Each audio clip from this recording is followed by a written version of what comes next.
गायत्री महामंत्र एक बार मेरे साथ दोहराओ। ओम भूर्भुवः स्वः तत्सवितुर्वरेण्यं भर्गो देवस्य धीमहि धियो यो नः प्रचोदयात्। कल आपको चित्रगुप्त की बात बताई जा रही थी, अर्थात हमारी चेतन सत्ता का जो कंट्रोल पावर है उसको चित्त कहते हैं, और जो कुछ उसके अंदर छुपा है अर्थात गुप्त है, उसी को चित्रगुप्त कहते हैं। संसार में जीव आता है, अपने संबंधों को बनाता है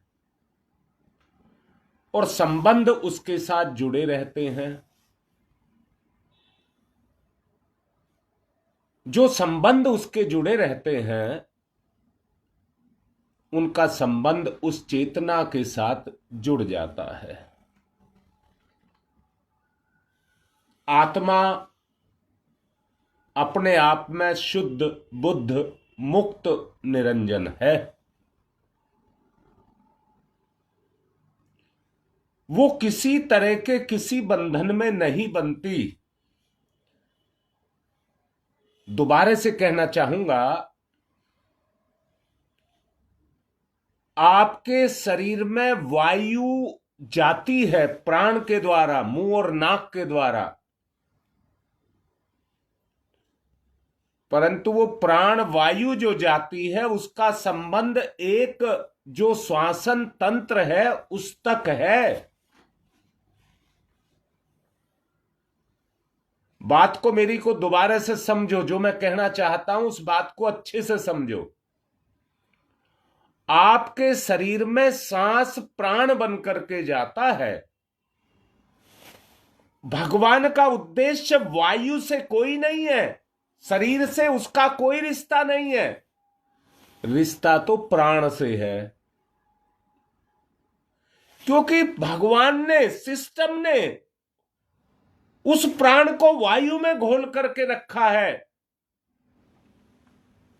तो वो वायु के माध्यम से आपके फेफड़े में जाती है और फेफड़ा उसमें से केवल प्राण को लेता है, वायु को बाहर कर देता है।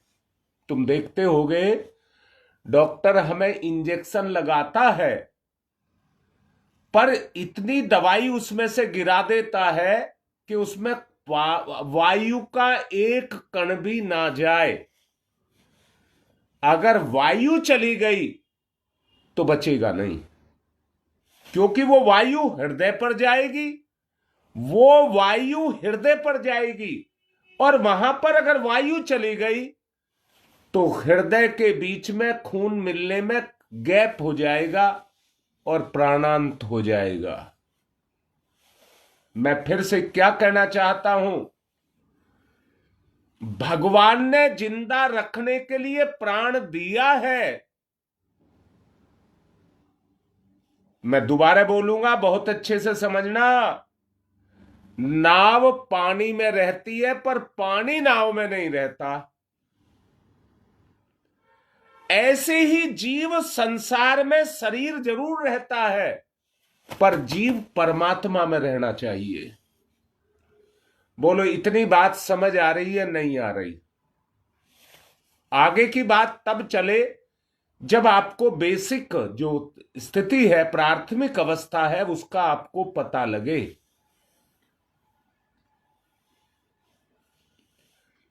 अब मैं पूछता हूं, अगर इतनी बात समझ आई है, ये आपने सुना होगा, ये सांसारिक जितने भी रिश्ते होते हैं, माता पिता, भाई बहन, पुत्र पुत्री, ये जितने भी सगे संबंधी हमारे रिश्ते हैं,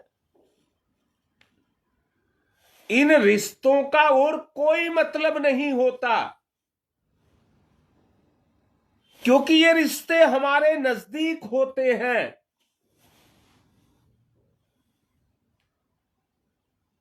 अगर इन रिश्तों में रस होता है, जिसमें प्राण का, आत्मा का आदान प्रदान होता है,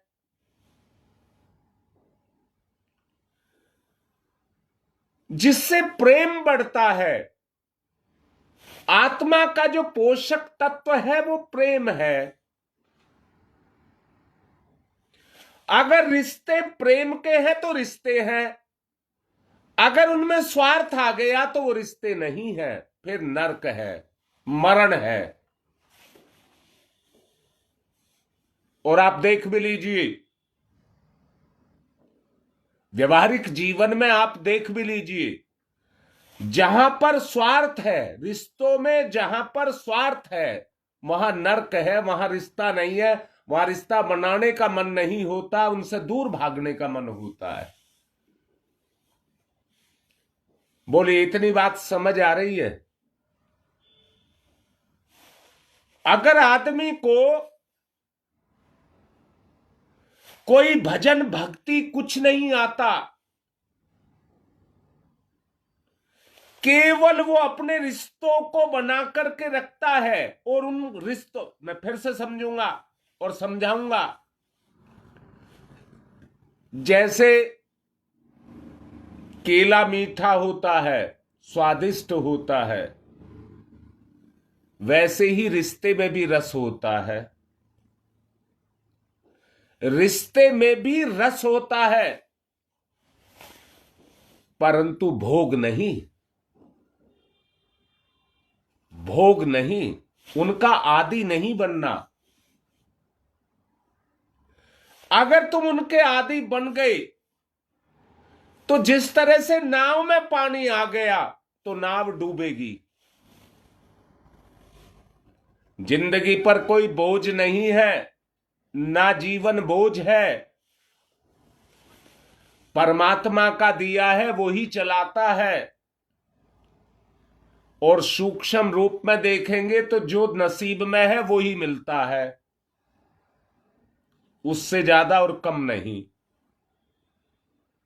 ये आपकी पात्रता के ऊपर है, आप कितना लेना चाहते हैं या कितना नहीं लेना चाहते। जो चाहिए उसकी तो भूख नहीं है, और जो चाहिए उसकी भूख नहीं है। सब उल्टा पुल्टा हो रहा है। जो नहीं होना चाहिए वो हो रहा है, जो होना चाहिए वो नहीं हो रहा। आज कोई लिख नहीं रहा, अपनी अपनी बातें तो लिखते हैं, परंतु जो मेरे से विचार विमर्श चल रहा है उस पर बात करिए। इतनी बात क्या आपको ठीक लग रही है और समझ आ रही है? मैं पूछता हूं, रिश्ते में रस नहीं होता क्या?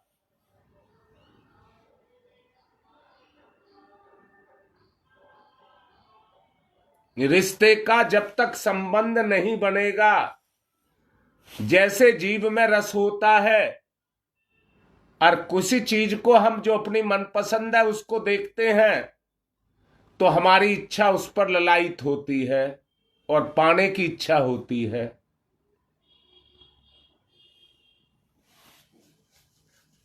अब बेटा यही सब नहीं लिख रहे, मूक दर्शक बनकर के क्यों बैठे हो? क्या तुमको अच्छा नहीं लग रहा? मैं फिर से कहता हूं, निचोड़ की बात आपसे कह रहा हूं। चेतना पर जमी हुई उसकी आदतें, चेतना पर जमी हुई उसकी आदतें, मैं फिर से पूछ रहा हूं, आपका मकान ईंट पत्थर का बना है, जड़ है, और आप चैतन्य हैं, आपका मकान के साथ क्या रिश्ता है? बोलो, आपका आपके मकान के साथ रिश्ता है या नहीं है? परंतु मकान भी आपसे रिश्ता जोड़ रहा है क्या? धन संपत्ति वैभव रिश्ते ये सब छूटने वाले हैं। ये सब मायावी है। ये सब मायावी हैं। ये रिश्ते परमानेंट नहीं है। अगर परमानेंट कोई रिश्ता आपके साथ है तो वो केवल एक रिश्ता है, आपकी चेतना पर जमे हुए प्रभाव, आदतें, उन्हीं को संस्कार कहते हैं, उन्हीं को संस्कार कहते हैं। धन दौलत कोई भी चीज आपके साथ नहीं जाएगी, पर दूसरे शब्दों में कह रहा हूं, बहुत कुछ आपके साथ जाने वाला है। बहुत कुछ आपके साथ जाने वाला है।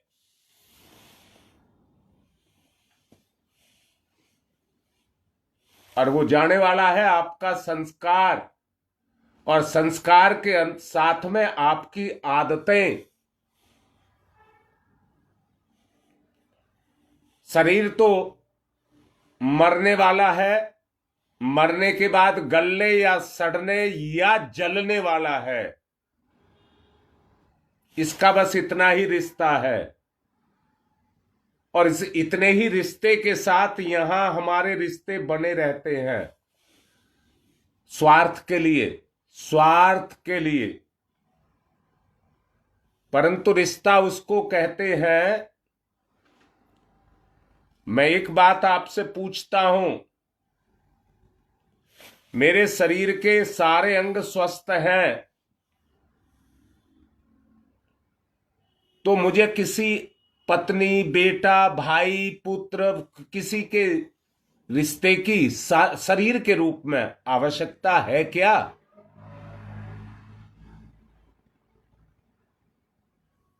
शरीर की तक की बात कर रहा हूं। मुझे उस समय पर जब मेरा एक एक अंग स्वस्थ है तो मुझे किसी के रिश्ते की मतलब सहायता की, रिश्ता मतलब सहायता, मुझे किसी की आवश्यकता नहीं है। परंतु मेरा कोई एक अंग खराब हो गया तो जो स्वस्थ है उस स्वस्थ व्यक्ति बीमार व्यक्ति का, कमजोर व्यक्ति का ध्यान रखे। ये तो हुआ संबंध, मतलब समर्थ कमजोर का ध्यान रखे। दुनिया में कोई भी अपूर्ण, असहाय, असमर्थ नहीं रहना चाहिए।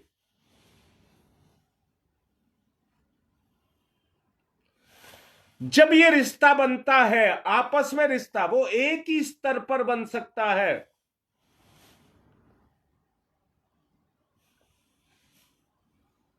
जब व्यक्ति एक दूसरे की पीड़ा को समझे, एक दूसरे को समझे और उसकी पीड़ा पर काम करे।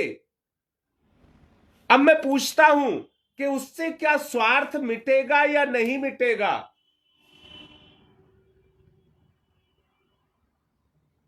हमारा जन्म ही इसलिए है कि बुराइयों को किसी तरह से अपनी चेतना पर से हटाया जाए,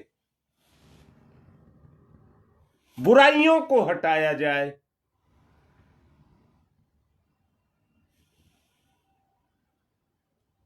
और कोई उसका उद्देश्य नहीं है। आत्मा आत्मा को कैसे पहचाने, आत्मा आत्मा के नजदीक कैसे जाए,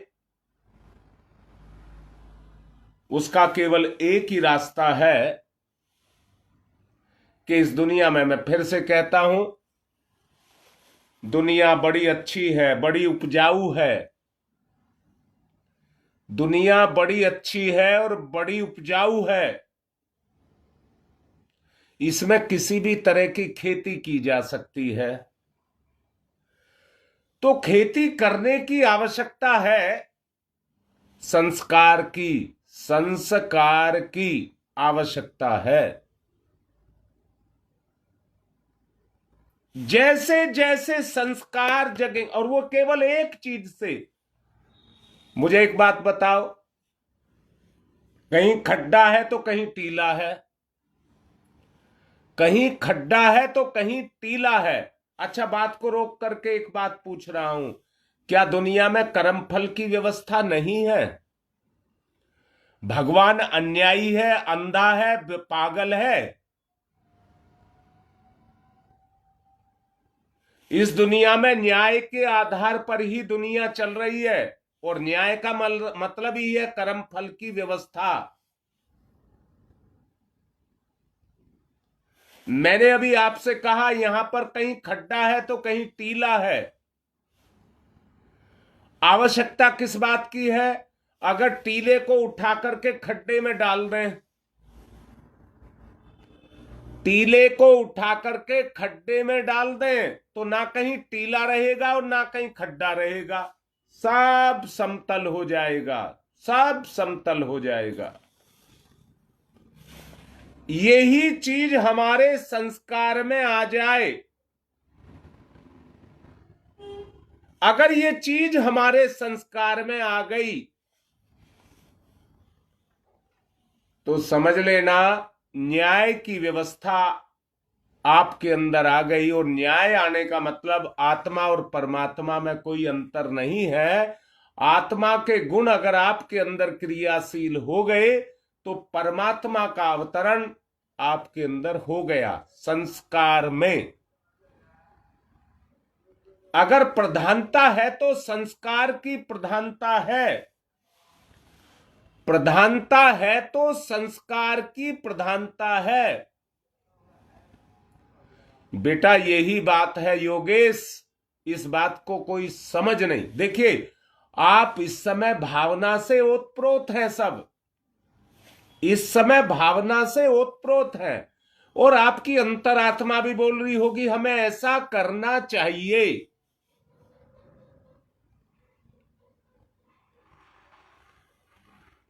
मैं फिर से कहता हूं बेटा, रीता बुराई की जो बात लिख रही है मिटेगी, वो तब मिटेगी जब ईमानदारी से व्यक्ति मिटाएगा। मैं फिर से कह रहा हूं, अगर लोभ को मिटाना है तो दान देना पड़ेगा, लोभ को मिटाना है तो दान देना पड़ेगा। लेना कैसा लगता है और देना कैसा लगता है, संस्कार की बात मैं आपसे कह रहा हूं।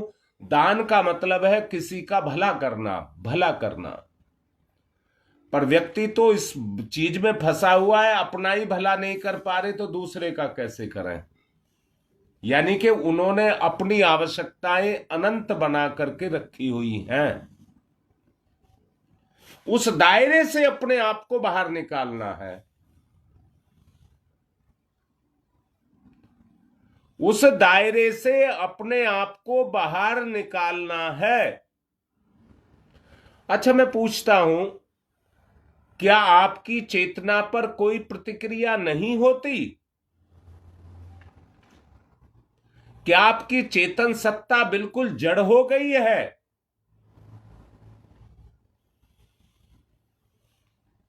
मेरा मन है रविवार को मैं आऊंगा, अपने साथ बैठा करके इन बातों को आपसे करूंगा। मूल उद्देश्य साधना का और कोई नहीं है, मूल उद्देश्य साधना का और कोई नहीं है। सब में मैं और मुझ में सब, सब में मैं और मुझ में सब। गुरुदेव ने जो मसाल बनाई है, एक मुट्ठी में सब बंध जाना, एक हो जाना, उस मसाल का उद्देश्य वही है। रगड़ करके अपने दुर्गुणों को मिटाने की बात करेंगे। बहुत पहले ही आपको कहा गया है, ना किसी की बुराई देखेंगे ना अपनी बुराई देखेंगे, सब में अच्छाई को देखेंगे। सब में अच्छाई है, बुरे से बुरे में भी अच्छाई है। हिंसक वृत्ति वाले जो जानवर जीव हैं वो स्वजातियों को नुकसान नहीं पहुंचाते, स्वजातियों को नुकसान नहीं पहुंचाते।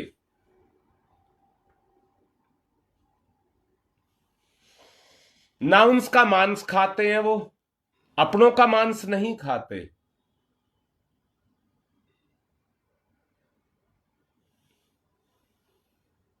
एक इंसान ही ऐसा है, यही कलयुग है जहां अपनों में ही पाप नजर आ रहे हैं। आज माँ बाप को भी और बच्चों को भी नहीं छोड़ा जा रहा, बच्चे माँ बाप को और माँ बाप बच्चों को नहीं छोड़ रहे। यही कलयुग है।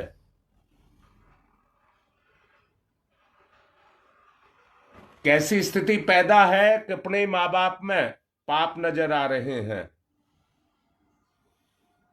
मिटाएंगे अपने संस्कार को, वृत्ति को मिटाएंगे, आदतों को बदलेंगे। ध्यान मुद्रा, अंतस की गहराई, इसी को बेटी स्वार्थ कहते हैं। स्वार्थ और विचार अलग अलग होने के कारण टकराव। एक बात कह रहा हूं, ये देव परिवार है जो मेरे सामने है, ये देव परिवार है, मेरा परिवार है। आप सब भी यही बोलिए, ये देव परिवार है, मेरा परिवार है। अगर मेरा भला होगा तो हम एक दूसरे का भला करें।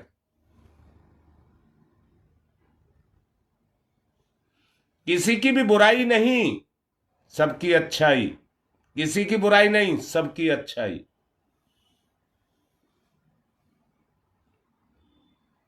किसी में कोई अच्छाई, किसी में कोई अच्छाई, किसी में कोई अच्छाई। सारी अच्छाइयां एक साथ मिल गई, सारे अभाव खत्म। ध्यान मुद्रा, संस्कारों की जगह पर जाइए, चेतना पर जाइए, आर पार देखने का प्रयास करिए। आर पार देखने से आपको अपने अंदर छुपी हुई अच्छाइयां नजर आएंगी। अचेतन मन इसी को ही कहते हैं। अचेतन को खोलना है, संस्कारों को बदलना है। चेतन के द्वारा नहीं बदले जाते। चेतन के द्वारा तो जो जिस तरह के संस्कार प्रबल होते हैं वो वहीं से गति करना। बेटा इस बात को ध्यान से सुन लेना। जैसे एक किसान अपने खेत में से चारा काट करके लाया, अगले दिन जाएगा तो वहीं से काटेगा जहां से आज छोड़ करके आया है। जीवन की यात्रा जहां समाप्त हुई वहीं से अगले जीवन की यात्रा शुरू हो जाती है। वो आपके संस्कार पर ही निर्भर करती है कि कौन सा जन्म लेकर के आप उन कर्मों को कर सकें जो आपकी चेतना या आपके संस्कार में है।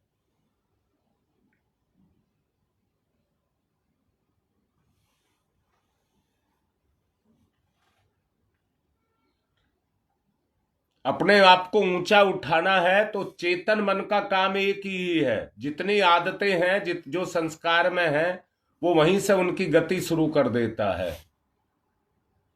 आर पार देखने का मतलब है अचेतन को खोलना।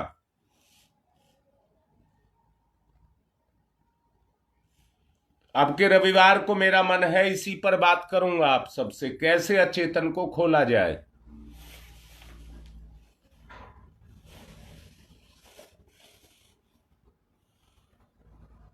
ध्यान मुद्रा, ध्यान की गहराई,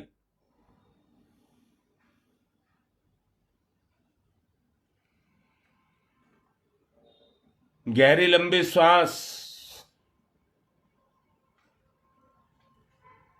प्राण तत्व का जागरण। प्राण तत्व से संकल्प की शक्ति का जागरण। अचेतन मन ऐसे नहीं खुलेगा, प्राण शक्ति से खुलेगा, एकाग्रता से खुलेगा।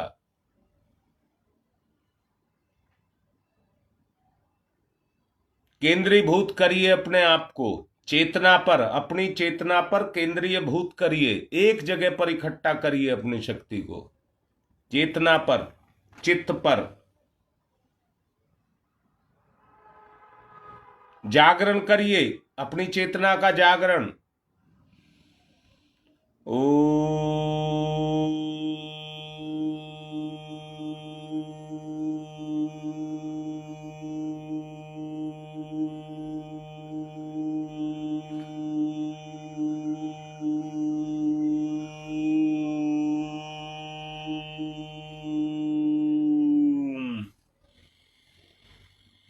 चित्त शक्ति का जागरण, अचेतन मन का खुलना, चित्त शक्ति का जागरण, अंदर से वीरता के गुण को जगाइए।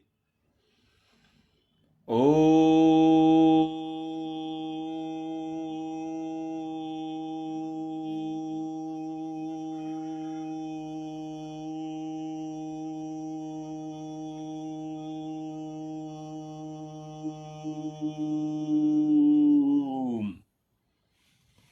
अचेतन का ध्यान, चेतना पर, चित्त पर ध्यान, अचेतन को खोलना।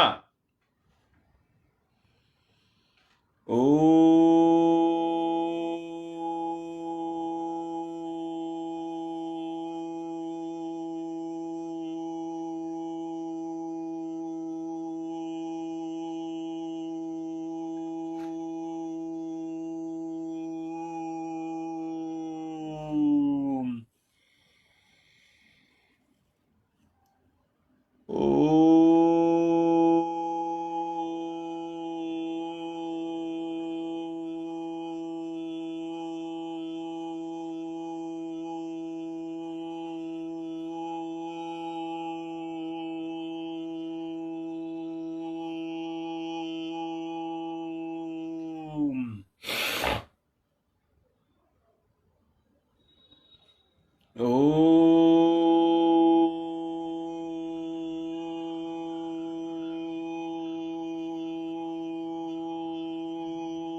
चैतन्य के साथ जुड़कर चेतना को जागृत करिए, चेतना की जागृति।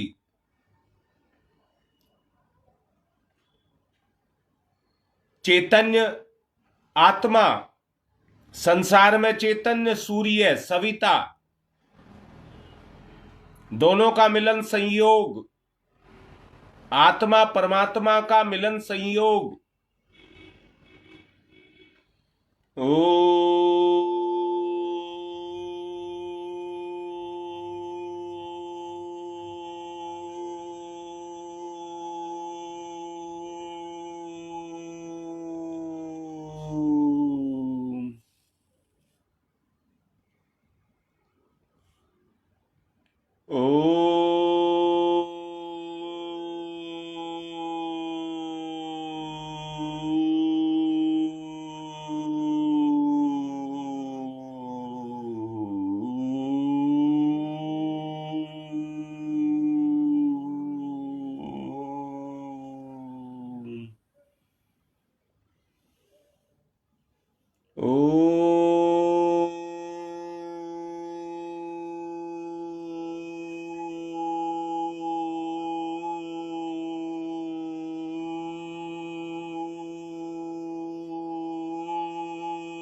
अंतर चेतना का जागरण।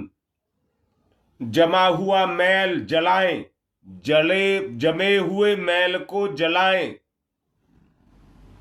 कई बार मैल इतना बुरी तरह से चिपक जाता है कि पानी को उबाल करके, सोडा डाल करके उसमें उबालना पड़ता है। तब मैल छोड़ता है।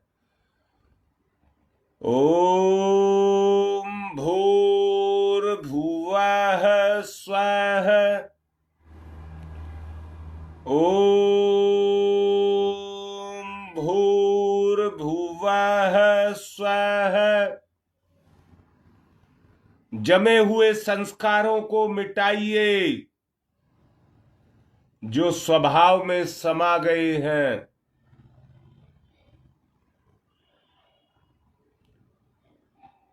ओम भूर्भुवः स्वः।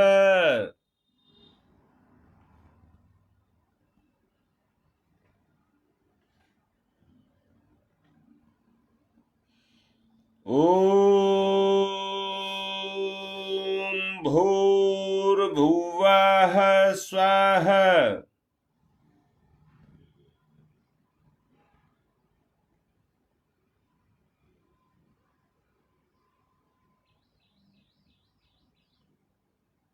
चिंतन करिए, चिंतन, एकाग्रता, प्रगाढ़ता, भटकाव नहीं, मन इधर उधर विचार ना जाए।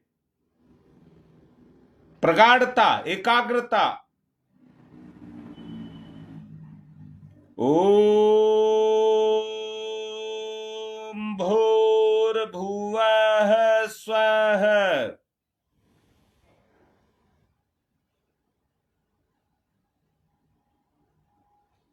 तत्सवितुर्वरेण्यम्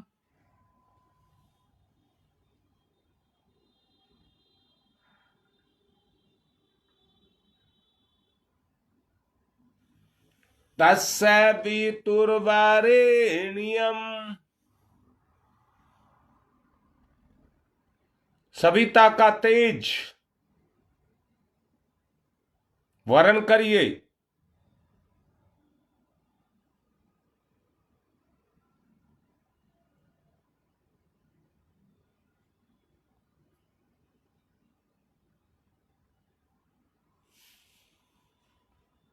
तत्सवितुर्वरेण्यम्।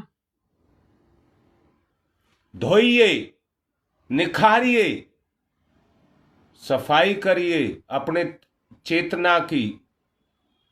भर्गो देवस्य धीमहि। भक्क निकल आए अंदर से, भक्क, बिल्कुल एकदम साफ सुथरा। सारी गंदगी हटानी है। भक्क, आंखें संतुष्ट हो जाएं, आत्मा तृप्त हो जाए। भर्गो देवस्य धीमहि। प्रार्थना, हे गुरुदेव मेरी अंतर चेतना को भर्ग कर दें। भर्गो देवस्य धीमहि।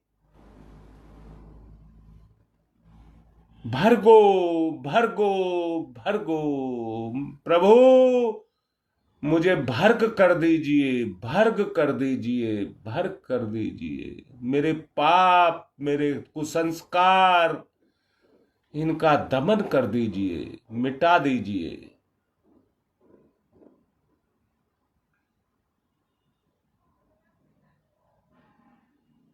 भर्गो, भर्गो, भर्गो।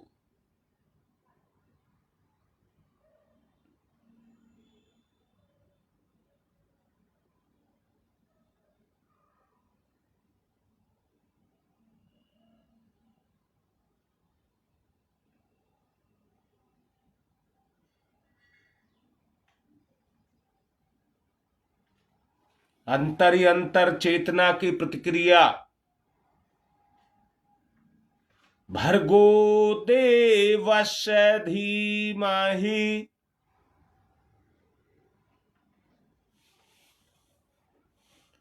आत्मिक तेज से ओतप्रोत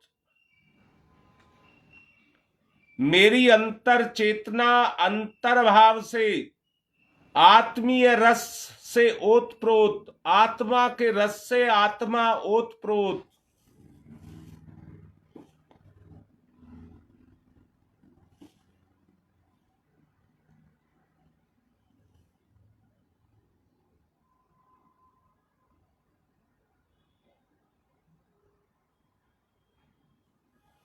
स्वभाव में बदलाव। धियो यो न प्रचोदयात तभी आएगा। कह देना बहुत आसान है, धियो यो न प्रचोदयात इसलिए नहीं ला जा रहा। वो तभी आएगा जब भर्गो हो जाएंगे। भर्गो भर्गो भर्गो।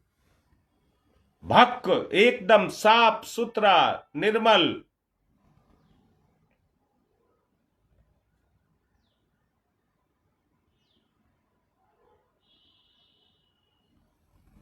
तस्य वितुर्वरेण्यम।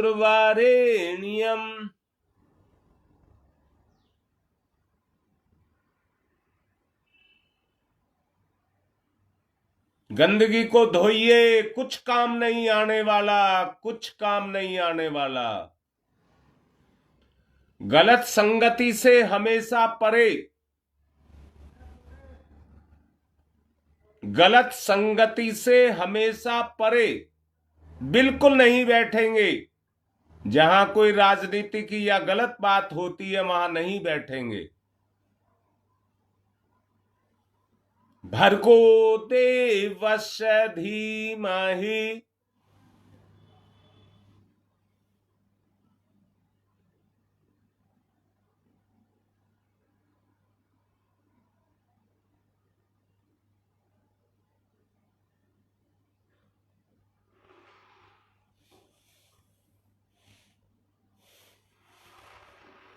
भर्गो देवस्य धीमहि।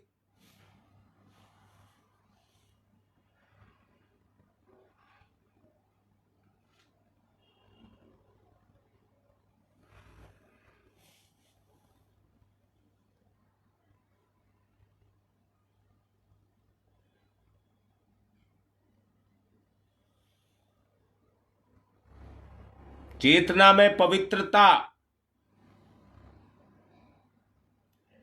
उज्जवल भविष्य।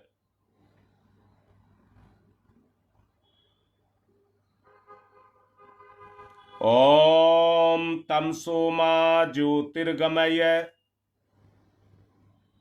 उज्जवल भविष्य की तरफ चलें। ओम तमसो मा ज्योतिर्गमय।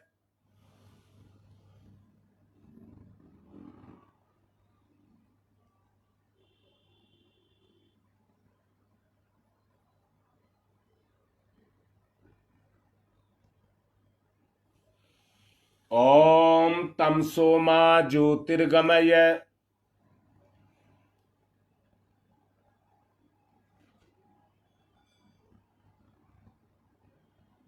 असतो मा सद्गमय।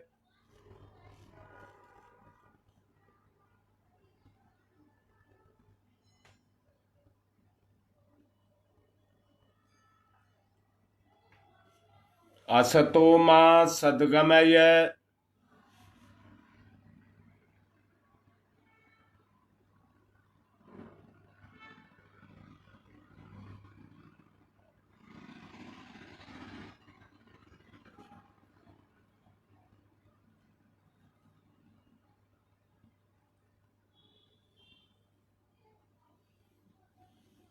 मृत्योर्मामृतं गमय।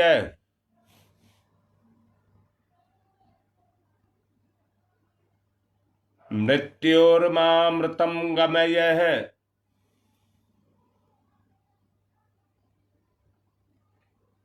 मृत्योर्मामृतं गमय। धियो यो न प्रचोदयात्। मृत्योर्मामृतं गमय। मेरे प्राणनाथ, मेरे जीवन के आधार, मेरी जीवन की मंजिल, मेरा गुरु, उनके विशेष अनुदान हम सबके ऊपर निरंतर उनकी कृपा हमारे ऊपर बरस रही है। माता पिता जैसे बच्चे को जन्म ही नहीं देते हैं, उसका पालन पोषण भी करते हैं। उन्हीं माता पिता से ऊंची स्थिति गुरु और माता जी, गुरुदेव और माता जी की है।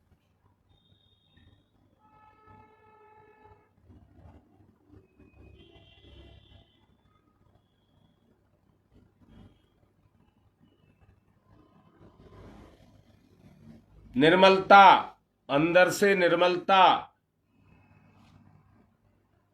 गंदगी छूटी, आदत में बदलाव, संस्कार में निखार।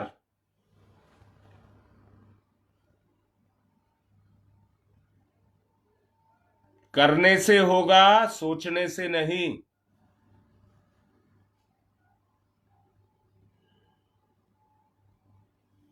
मस्तिष्क अपने कलाओं को शिल्प में, कला में, संगीत में, कविता में बदल करके लाता है। मस्तिष्क हाथों को शक्ति देता है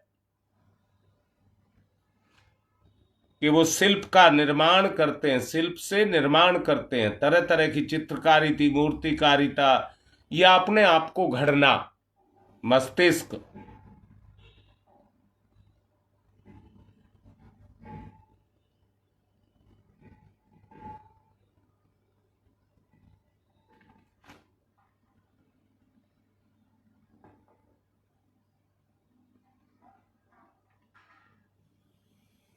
तमसोमा ज्योतिर्गमय अस्तोमा सद्गमय मृत्योर्मा मृतम गमय है।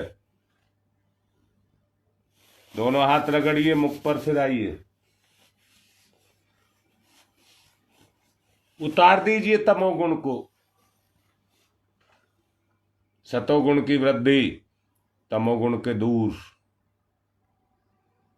आज की बात समाप्त।